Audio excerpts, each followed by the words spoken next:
Jadi jemaah dikasihi dan dimuliakan oleh Allah Subhanahu wa taala. Pada tengah hari ini kita mengkaji sebuah ayat Al-Quran daripada surah Al-Baqarah ayat ke-47. Berkaitan dengan satu kaum yang mana Allah Subhanahu wa taala menceritakannya begitu panjang dan banyak di dalam Al-Quranul Karim. Yang nama kaum ini begitu masyhur, ya, sehingga kita bila baca di awal daripada Al-Quran, dari surah Al-Baqarah sampailah kepada penghujung juzuk Al-Quran, kita akan jumpa panggilan ini, iaitulah Bani Israel. Satu kaum yang Allah Ta'ala ulangi kalimah ini ribuan kali di dalam Al-Quran. Sudah pasti, kata para ulama, seperti Imam Syekh Sya'rawi rahimallahu ta'ala menyatakan, sesuatu yang Allah sebutkan atau Allah nyatakan dalam Quran sudah pasti memberikan ibrah yang besar kepada para pembacanya.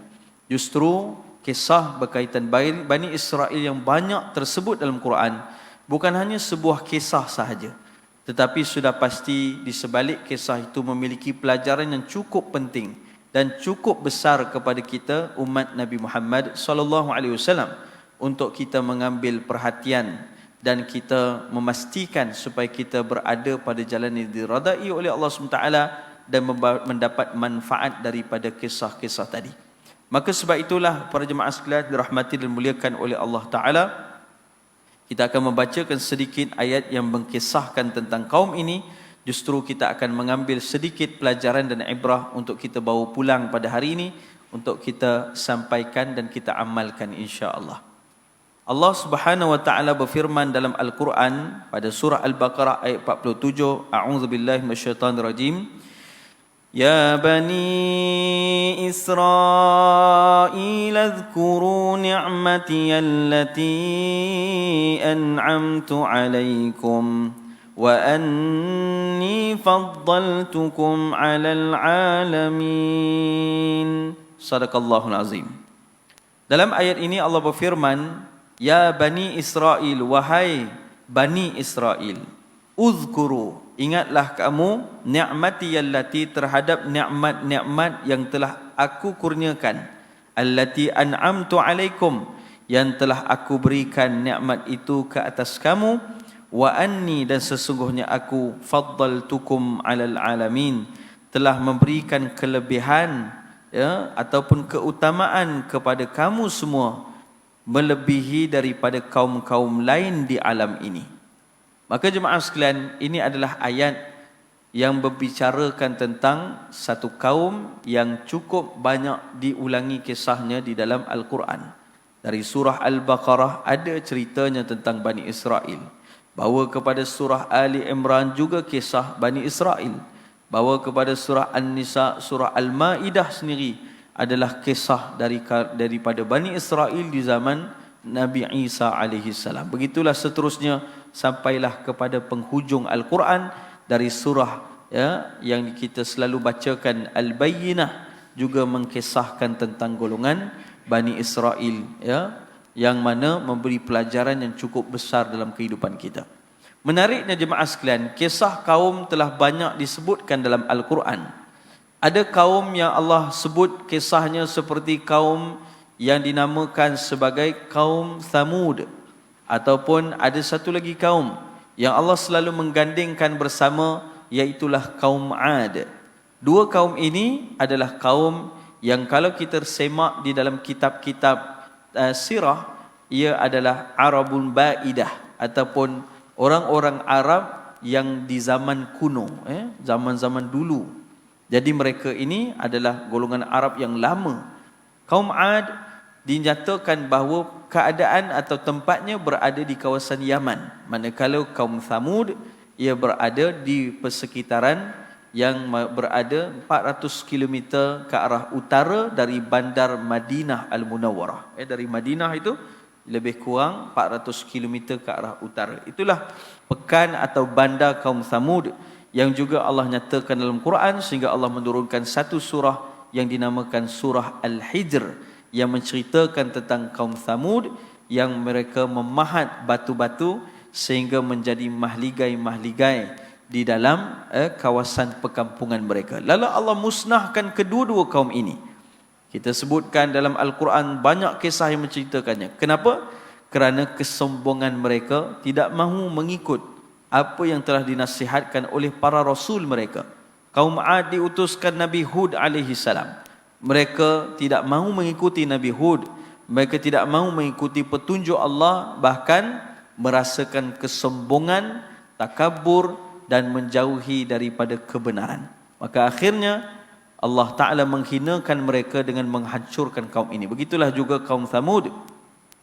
Kesombongan mereka untuk tidak mahu menerima kebenaran, bahkan tidak mahu beriman kepada Allah, tidak mahu mengikuti iaitulah Nabi Saleh alaihissalam, dan perbuatan-perbuatan kufur mereka yang melanggar perintah Allah, yang akhirnya Allah mengazab mereka, lalu hancurlah kaum Thamud.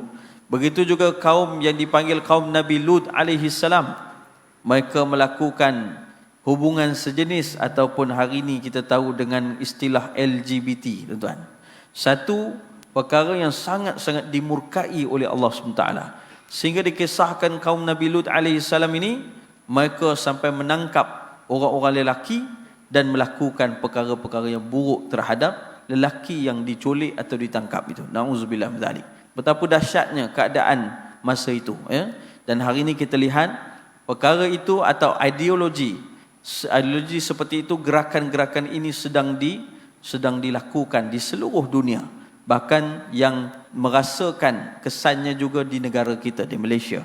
Oleh hal yang demikian, sebagai salah seorang dari umat Islam yang mempertahankan iaitulah agama kita dan apa yang dibawa oleh Rasulullah SAW, maka kita kena sentiasa memperingatkan kepada ahli keluarga, anak-anak, juga masyarakat sekitar kita tentang buruknya perbuatan dan buruknya gerakan dan ideologi LGBT ini, untuk kita benteras, kerana ia akan merosakkan institusi kekeluargaan, justru akan merosakkan juga sistem sosial yang sepatutnya berlandaskan kepada Al-Quran dan kepada apa yang dibawa oleh agama dan Rasulullah sallallahu alaihi wasallam.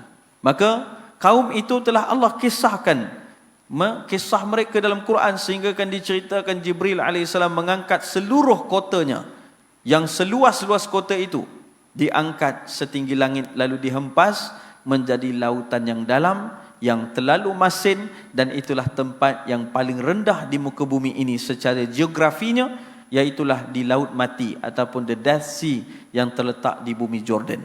Jadi ini pelajaran-pelajaran yang kita dapat besar daripada kaum terdahulu, supaya dalam jiwa manusia merasa takut untuk melakukan perbuatan seperti yang telah dilakukan oleh umat terdahulu. Ya, justru dengan membacanya menambah iman kita, menjadikan kita hamba Allah yang semakin dekat dan bertakwa kepada Allah Subhanahu wa taala. Begitulah juga kaum-kaum yang lain yang disebutkan dalam Al-Quranul Karim. Di antaranya Bani Israel. Kaum Bani Israel, sebuah kisah yang sangat unik berkaitan kaum ini, diletakkan dalam pelbagai surah dan pelbagai ayat di dalam Al-Quran. Justru ia mesti memiliki pelajaran yang cukup besar kepada kita. Jika tidak, kenapa Allah menyebutkan kisah mereka banyak di dalam Al-Quran? Maka ayat yang kita bacakan tadi bermaksud, wahai kaum Bani Israel. Wahai Bani Israel adalah sebuah panggilan yang mulia, yang sebenarnya Allah seakan memanggil kepada kaum ini untuk mereka kembali insaf dan beriman kepada Allah, lalu mengikuti Nabi Muhammad sallallahu alaihi wasallam. Sebab itu Allah Taala panggil wahai Bani Israel, wahai anak-anak, cucu-cucu, keturunan kepada Nabi Yaqub alaihi salam. Israel sebenarnya membawa maksud Yaqub alaihi salam, yang mana membawa erti Abdullah. Israel membawa maksud Abdullah ataupun hamba Allah, seorang insan yang mulia di sisi Allah, yang sangat taat, yang sangat sabar dan bergantung begitu hebat hubungannya dengan Allah. Namanya Yaqub alaihi salam, adalah dipanggil Israel dalam bahasa Ibrani.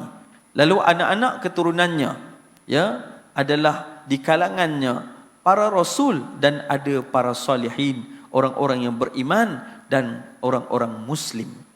Kerana Nabi Yaqub alaihi salam itu adalah anak kepada Nabi Ishaq, dan Nabi Ishaq adalah anak kepada Nabi Ibrahim alaihi salam. Daripada isterinya Sarah. Manakala daripada isterinya Hajar, Nabi Ibrahim juga mendapat zuriat dari kalangan Nabi, iaitu namanya Nabi Ismail alaihi salam, yang membawa kepada keturunan, iaitulah Nabi Muhammad sallallahu alaihi wasallam. Maka masya-Allah tabarakallah, ya, sebab itu Allah Taala panggil kaum ini, wahai kaum yang dahulunya kamu beriman kepadaku. Wahai kaum yang dahulunya datuk nenek kamu adalah orang-orang yang beriman. Datuk-datukmu, moyang-moyangmu adalah rasul yang aku utuskan untuk mengajak manusia kepada keimanan. Maka ingatlah kembali akan jasa dan juga pengorbanan mereka serta ketaatan mereka kepada Allah. Kenapa tuan-tuan sekalian? Ayat ini turun di Madinah ketika Nabi telah sampai dan berhijrah ke Madinah, maka turunlah ayat-ayat yang mengajak kaum Bani Israel supaya beriman kepada Allah. Kenapa? Ketika di Mekah tak ada Bani Israel, dan cukup sedikit sekali mereka yang datang ke Mekah untuk berniaga dan sebagainya. Tetapi ramainya Bani Israel di Madinah rupanya.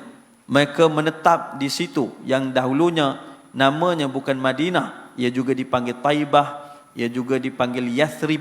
Tempat itu rupa-rupanya telah pun diduduki bertahun-tahun lamanya. Sebagian meriwayatkan ratusan tahun daripada golongan Bani Israel. Kenapa mereka duduk di Taibah ataupun di Yathrib? Kerana nenek moyang mereka pernah menyatakan bahawa nanti selepas Isa akan ada seorang Rasul yang terakhir, min ba'di ismuhu Ahmad, namanya Ahmad ataupun Muhammad, yang nanti akan datang ke Yathrib, ke tempat yang banyak kurma, ke bumi itu, yang kamu nanti akan mengikutinya. Dia akan membela kepada nasib orang-orang yang beriman kepada Allah. Lalu daripada perjalanan mereka itu yang pelbagai tempat, ya, sejak mana Bani Israel itu melakukan satu istilah dipanggil diaspora, ya, bertebaran Bani Israel di seluruh dunia. Sampai di Malaysia pun ada juga, tuan-tuan. Kan, di Penang ada satu tempat jalan dipanggil Jalan Yahudi. Saya pun terkejut, ya. Rupanya ada kubur orang Yahudi sampai ke situ dia pergi, tuan-tuan sekalian. Sampai ke Pulau Pinang dan di banyak negara-negara lain. Ala kulli hal, mereka akhirnya juga sebahagian mereka berkemampuan untuk berkumpul di Madinah, yang akhirnya menunggu kepada kehadiran Nabi Muhammad sallallahu alaihi wasallam. Tetapi bila datangnya Nabi Muhammad sallallahu alaihi wasallam, falamma ja'ahu bil bayinat, apabila datangnya Nabi Muhammad membawa bukti-bukti yang jelas bahawa dialah rasul yang disebutkan di dalam Taurah, dialah rasul yang disebutkan dalam Injil, dialah rasul yang dinyatakan oleh para salihin yang terdahulu, nenek-nenek moyang mereka. Bila datangnya Nabi Muhammad membawa bukti yang jelas, ini memang betul Muhammad, ya, qalu hadza sihrum mubin, maka ahli kitab mereka terus menyatakan ini bukan yang disebut dalam kitab kita, dia ini ahli sihir, jangan dengar kepada ayat-ayat yang dibacakannya, kerana itu hanya sihir yang akan memukau kamu menjadi pengikutnya. Na'udzubillah min zalik. Nampak jemaah sekalian?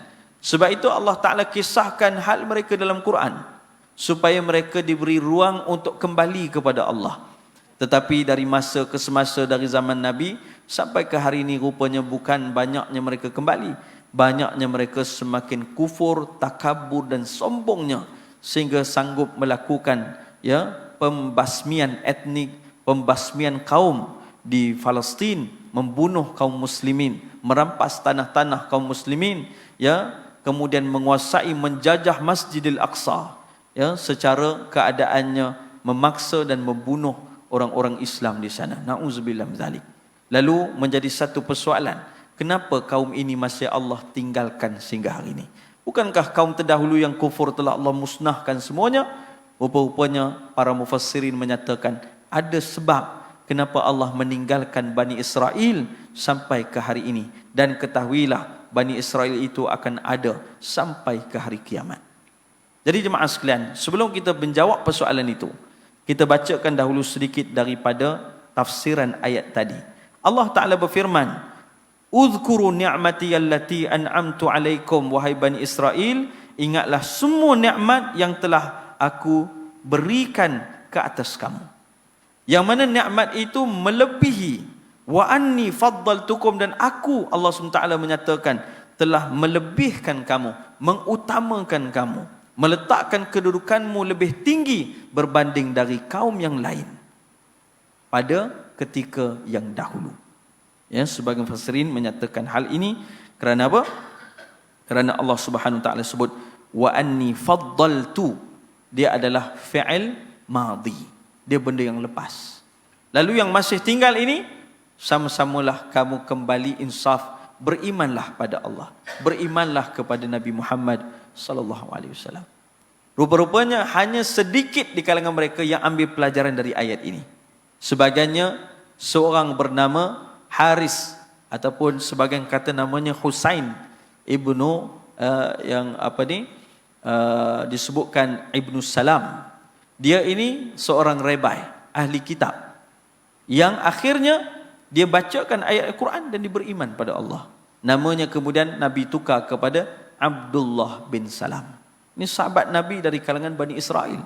Isteri Nabi juga salah seorangnya adalah bernama Safiyah. Safiyah ini adalah ummahatul mukminin, ibu orang-orang mukmin, isteri baginda Nabi SAW yang berbangsa Bani Israel, yang telah beriman kepada Allah. Selebihnya tak ramai. Ini saja sebahagian yang beriman. Sehingga tidak adanya satu hadis riwayat Muslim menyatakan Nabi kata, kalaulah pada zamanku ini ada 10 orang ahli kitab yang beriman kepada Allah dan mengambilku sebagai Rasul, maka tidak ada lagi golongan Yahudi selepasnya. Maknanya nak beritahu jemaah sekalian, cukup sikit di kalangan mereka yang ambil pelajaran daripada ayat-ayat yang turun ya daripada Quran kepada Nabi SAW kerana kesombongan dan takaburnya mereka. Rasa diri lebih baik, aku lebih baik, bangsaku lebih baik daripada bangsa Arab. Kami ini lebih pandai daripada Nabi Muhammad. Kami tidak perlu lagi Quran sebab kami sudah ada kebijaksanaan dari Taurat. Mereka menolak segala petunjuk dari Allah, lalu menjadi mereka golongan yang dilaknat oleh Allah Subhanahu wa taala. Namun di situ Allah Taala masih lagi memberikan panggilan kepada mereka. Ingatlah balik nikmat yang telah aku kurniakan kepada kamu melebihi kaum yang lain. Apakah nikmat itu? Yang pertama, di kalangan kaum Bani Israel telah pun diutuskan dah kamu ini begitu ramainya rasul-rasul. Adanya Nabi Yaqub alaihi salam, anak-anaknya yang 12 orang, salah seorangnya Rasul, namanya Nabi Yusuf alaihi salam. Dari keturunan itu, maka dapatlah lagi zuriat-zuriat yang berkembang dan diangkat seorang Rasul di kalangan mereka, namanya Nabi Musa alaihi salam. Adik-beradik kepada Nabi Musa, Nabi Harun alaihi salam. Ini semua Nabi, maksum, yang diutuskan Allah untuk menyampaikan tauhid. Mereka dari kalangan Bani Israel.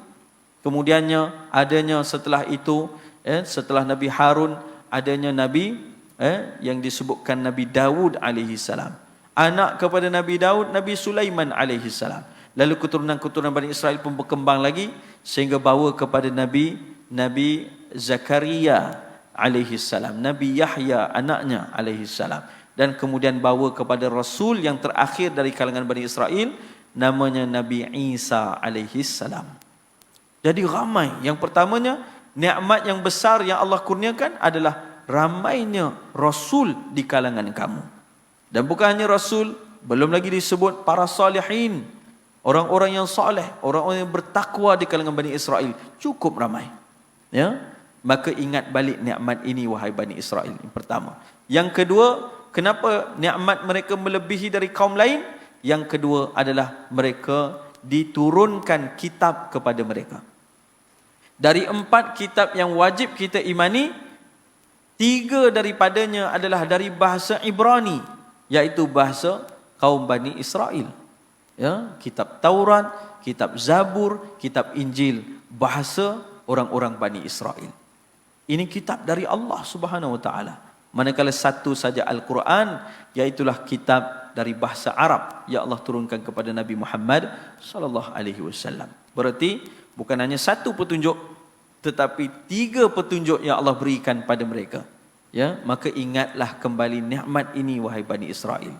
Yang ketiganya, sudah cukup banyak kisah-kisah dalam Quran yang Allah ceritakan kelebihan yang Allah kurniakan kepada mereka, sehingga kita lihat bagaimana tak boleh selamat lagi Nabi Musa dan kaum Bani Israel, dan mereka dikepung, di belakang mereka lautan, di hadapan mereka tentera Firaun yang datang untuk membunuh mereka semua.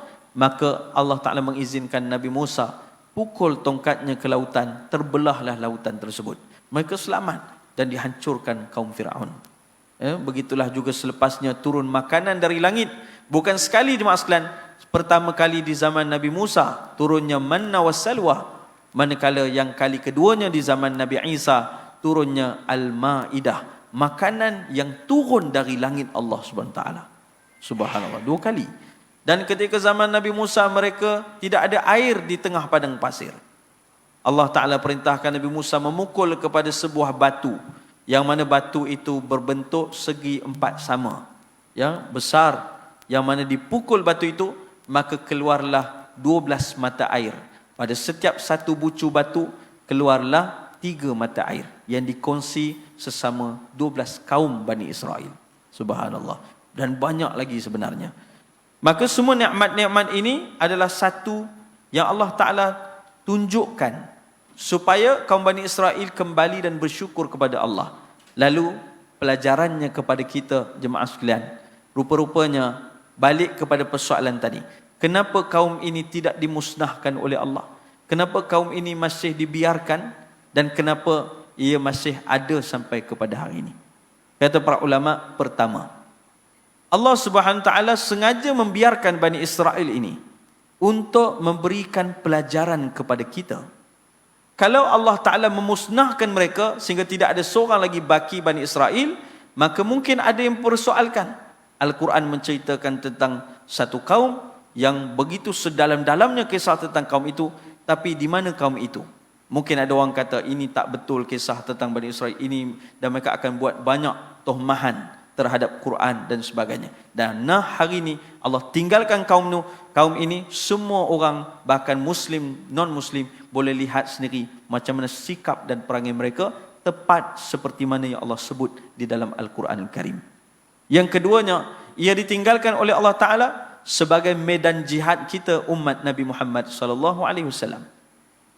Maka dengan adanya kaum ini melakukan kerosakan dan kemusnahan di Palestin dan sebagainya, maka menguasai ekonomi, menguasai bidang-bidang hiburan dan sebagainya, maka menjadi satu jihad perjuangan kita untuk mendidik anak kita, untuk kita sentiasa menjaga mereka dengan ilmu agama, membawa mereka kepada kesedaran agama supaya mereka kekal berada pada jalan yang lurus. Dan inilah perjuangan kita di waktu ini, jihad kita yang mungkin tidak sama seperti Nabi dan para sahabat yang mengangkat senjata, tetapi kita juga ada medan jihadnya untuk membawa diri dan keluarga kita kepada jalan yang benar, kepada ilmu yang benar, kepada petunjuk yang benar daripada Quran dan juga apa yang dibawa melalui hadis Nabi SAW.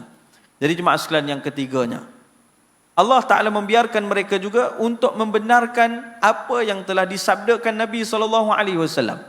Di antara sebuah hadis sahih, Nabi menyatakan pada ketika Dajjal itu muncul, akan ada 70,000 orang-orang Yahudi daripada Asfahan yang akan mengikuti Dajjal itu di belakangnya dengan memakai pakaian tayalisah. Dan ini hadis yang sahih bahawa pengakhiran zaman nanti, saat adanya Dajjal la'natullah, mereka itu akan menjadi di kalangan pengikutnya yang mengikutinya ke sana dan kemari untuk melakukan kerosakan di muka bumi Allah Subhanahu Wa Taala.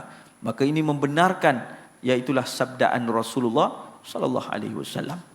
Yang seterusnya sebenarnya banyak lagi, kita ringkaskan saja, adalah untuk memberi pelajaran kepada kita.